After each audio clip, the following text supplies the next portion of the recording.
Earlier today, it was announced on the No Jumper News that Almighty Suspect, a recurrent host on No Jumper for about 2 or 3 years now, has been fired. Suspect was fired for spitting on a co-host and pulling a knife out when an altercation broke out. I'm going to say what I want to say. And you I watch call this nigga Antoine Dotson and everything else. I'm still going to come to No Jumper. I'm going to walk in and out this. If a want to do something, there's nothing but space and opportunity. Ain't worried about a light skin, no period. So if that gay, he's always bringing up fighting. You can't get a nigga bringing up fighting trying to put it on another do something. So, but I just caught you one. I feel like just right now, you are a guys. Oh, Guys, come on. Guys, come on. Stop, guys. Chill, guys. Come on. What? Let's do something. Suspect has swung on another person for calling him a B on No Jumper, and a lot of people were sympathetic to Suspect in the past because the person called him a B unprovokingly. However, in this situation, Suspect did call Brandon a B first, called Brandon a B recurrently, like during the episode. So Brandon returned the favor in calling Suspect a B, and Suspect getting up and spitting on Brandon and pulling out a knife when an altercation took place. A lot of people looked at that as inexcusable. I've been a fan of No Jumper for about 6 years. I've been a host on No Jumper for about 3 years, and I've never seen Adam fire anybody for conduct on camera. Usually when Adam is mad at you or he fires you, and he really only fired one person ever, and that was Lush One for something that Lush did outside of No Jumper in the Discord. But to fire somebody for conduct detrimental to, I guess, the workplace or things done on camera usually never happens. So this came to a surprise to a lot of people because the narrative on No Jumper, or how No Jumper is being perceived when it comes to the audience or to other members of hip-hop media, is that No Jumper is this wild, wild west where any and everything goes in gangland. So when they hear about somebody, spitting on another person or pulling out a knife, essentially, like, the temperature is, well, that's just what happens at No Jumper. And Adams is like, no. If this would have happened 6 months ago, do suspects still got a job? I think so. However, when you look at the current climate, you got to be able to read the room. The feds just came, took one of the hosts. Another person pistol whipped and beat up somebody outside of No Jumper. That's included in a federal indictment. You got the feds looking. You got the hip-hop media world looking. You got A-listers and celebrities and rappers claiming I can't come to No Jumper because right now it's looking violent. So Adam right now is very aware of what the perception is, and he's trying to change it. So once you're trying to change it and then this happened where another host pulls out a knife on another host, you kind of have to act. Now, I was expecting a suspension of some sort. I wasn't expecting a full-on firing, but Adam explains why it was a firing instead of a suspension. I have an announcement. Many of you are probably expecting this. As of today, Almighty Suspect will no longer be a host on No Jumper. For anyone who's living in a hole in the ground, there was a confrontation last night between Brandon, a.k.a. Bucci Bear, a.k.a. Dark Brandon, and Almighty Suspect that resulted in both spit flying and a knife being pulled out. Both of these are infractions that I fear we just cannot tolerate as a business. You know, many times over the past couple of years, I've looked back at the Kelpie incident and I have felt like I was a little too lenient. Like, I feel like that incident, even though we managed to skate essentially because we got Kelpie to sign off on suing us, I think it was extremely lenient of us to not fire Sus at that time. Shout out to Kelpie, but he has to be one of the dumbest people on the planet. Kelpie the P is the dude that Suspect beat up on camera, his first warning or his first suspension on No Jumper. Now, like, see the clip, and then we'll talk about why Kelpie the P is one of the dumbest people on the planet. Who are you? I'm Lil Kelpie. No one knows pimp. you. Kelpie the mother The clown. You gotta know who I am. Out of here. Fuck Franklin knows who I am. Out of here. He knows who the I am. I'm You getting said money what? every day. I said You Ben said- Franklin knows who the I am, bitch. Who you calling a though? I'm calling you a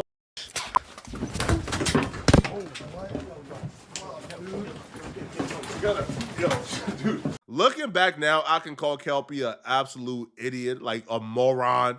But at the time, we were really happy that Kelpie was stupid because we didn't want to get sued, bruh. Like, dude came for an interview, got punched on. We thought, okay, this dude is for sure gonna sue, bruh. Like, in his first interview, he's talking about how he was just homeless, so he clearly needs money. So when this happens, you got a lawsuit lay up in your lap. We thinking, bro, he about to take it, bro. He thirsty enough to sue. But, we were able to convince them to take pennies. And, and here's what really got him too, right? So he had every intention on suing. However, he apparently didn't sue because No Jumper promised him that he would be doing additional content with No Jumper. So he thought he was going to be like a recurring host on No Jumper. So because of that, because of the clout that blinded him, he thought, okay, I'm going to sign over my rights of suing. In exchange, I'm going to do some content on No Jumper. He probably did like one, maybe two appearances after that, and we never heard from him again. He never did another No Jumper episode. So essentially, bro, like this dude threw away his lifeline. He threw away a golden ticket for clout, and the clout never came because he never really got nothing from it.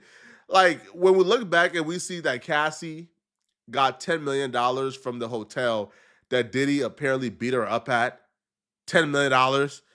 Kelpie trading in that golden ticket for a chance at clout, to me, is crazy, is moronic. But that situation, Adam, as I said prior, forgave Suspect because Kelpie called him a B first, and it feels like Kelpie was antagonizing it. This time around, Adam feels like it's the complete opposite. He feels like Suspect called Brandon a B a couple of times, and when Brandon called him one back, he pulled out a knife and spit on him. If it had been the spit alone or the knife alone, it would have been an easy decision. It being both of them at the same time, it's an easy decision. Now, I will address this narrative that I know that a lot of people are going to probably want to run with, since apparently Flacco ran with it in his video.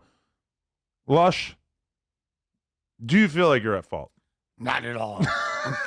like 0%. But I think the whole way it transpired is really unfortunate, and I wish that there is a way that it didn't have to have this result. Like, I understand from a business perspective why that can't be tolerated, and obviously, especially considering the negative stigma that's already kind of lingering as a result of the loose incident and things like that. A lot of y'all have been running with this narrative, especially in the Reddit. Y'all been running with this narrative that Poetic Flacco set all this up, okay? That I brought Brandon to No Jumper as the Suspect kryptonite, knowing that Suspect and Brandon would get into it and Suspect would crash out. That couldn't be further from the truth. Suspect is actually my guy in real life. I love Suspect. I enjoy Suspect. And me and Suspect is gonna podcast together outside of No Jumper, okay? Like, I'm gonna have Suspect on my channel. We're gonna do things. So this is not a, Poetic Flacco don't like Suspect. Absolutely not. As a matter of fact, I actually tried to prevent this. When the idea was being discussed, I said, no, these two should not sit down together until they squash it. Because bringing them on while they still have beef is only going to end bad. We should not do it. I actually went out of my way to try to save Suspect's career, to be honest with y'all, bro. I did that. So for y'all to try to put this as if your Poetic Flacco hates Suspect, it couldn't be further from the truth, man, at all. Now, they actually would explain, now first off, see how I just completely took all blame for myself? During the news, that's essentially what would happen. Everybody was transferring blame to the other person, okay? Now, a lot of the blame from a lot of people got transferred to Lush One. Lush One is the de facto, I guess, orchestrator of what took place yesterday, or at least that's what Adam said. I was on the road, and for the record, in the group chat, I just want to lay out how this went. Yeah. It was brought up in the group chat. Adam's not here. Who should we have on the Tuesday show? Yeah. Lush said, let's get Brandon and Suspect together. And then, you might want to scroll up a little bit. You reached out to them, and they both, obviously Brandon was down from the beginning, but I was informed that Suspect was down for it. And in the debate, too, he even brought up the fact that he wanted Suspect and Brandon to sit down. Who brought that up? Again, I ain't watching, but you told me that. Okay. So let's clarify a few things. To address your first point, as far as from a moderation perspective, Could I have done better? You was laughing hard every time suspect said something. It was Hey, Feel me? hey, stop trying to compete for King Glazer, all right? Oh my God! Come on, man. This is already my sorry. title. Shut up. You don't, Okay, sorry. Okay. you don't need to cuff the balls that much, okay, all right? So okay. yeah, just It's not even like a situation of, we didn't know. I told you beforehand this would happen. And I laid down all my reasons why this would happen. And it kind of went ignored. And I'm saying is this, okay? Even with the aspect of your suspect didn't know until the morning of, that's crazy. That is crazy because but there's the thing, he got a new number. Yeah. And I guess Josh had been texting his previous number. I didn't know he had a new number. Yeah. Josh had been hitting up his previous number, but at the end of the day, it would have been nice for him to know way in advance, but he didn't know, and he ended up showing up regardless. Yeah. And he knew that he was going to be on camera with somebody that he doesn't get along with. And I see a lot of people saying, Brandon is so confrontational, Brandon is disrespectful, etc. Well, suspect is those things as well. That's one of the passes I gave suspect and believe that suspect should be back for a second chance because he was put in a tough position. Because his number had changed, that when they were texting him, letting him know, hey, bro, you're on a No Jumper show, as well as Brandon. So he never got those messages. So when he woke up that day and seen the flyer, hey, suspect and Brandon are on the show today, that was the first time he figured out Brandon was going to be on the show. He couldn't back out. Because if he would have back out and they put both his face and Brandon's face on the flyer and he don't show up, the fans is going to treat him as if he was a mark. Opposed to if he would have had the opportunity to say, hey, bro, I'm not doing this podcast with Brandon beforehand, and his face wouldn't have been on the flyer, then, hey, right? Like nobody would have known that he declined to show up. But if your face is already on the flyer and then you don't show up, that's going to be like another storyline. Brandon's going to have to head up on you, and it's going to look bad. So he showed up, I think reluctantly, but feeling like he low-key have to for his manhood, and that's what took place, right? He showed up, it got bad. They were already like drama. They already hate each other, and things got said, and that happened. I think it was a mistake. I think suspect, if he had the opportunity to take it back, I think suspect would take it back. I think suspect is a much needed podcaster. I think suspect is phenomenal. But I do believe, like suspect, he probably do need to, if he comes back, I feel like this would be the wake up call. This would be the wake up call for suspect to really try to either go get help or try to regulate how he react to certain things, right? Because, I've always been called passive. I've always been called somebody who maybe y'all called me soft, but words don't really get to me, right? Like words are certain things that people say don't get to me. As long as you're not making up lies, if you're not creating paperwork, calling me a pedo, calling me a sex, bro, because people have done that, bro.